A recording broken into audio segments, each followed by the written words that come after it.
আসসালামু আলাইকুম প্রিয় ভিউয়ার।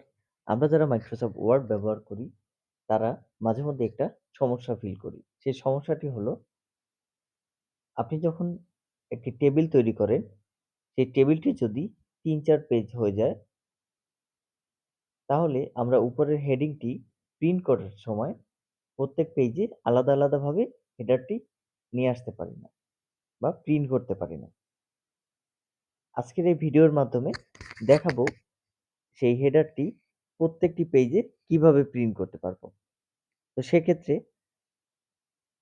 হেডারটিকে সিলেক্ট করে লেআউট রিবন বারের ডাটা গ্রুপ থেকে রিপেক্ট হেডার রোজ ক্লিক করলে প্রত্যেক পেজে হেডারটি চলে আসবে।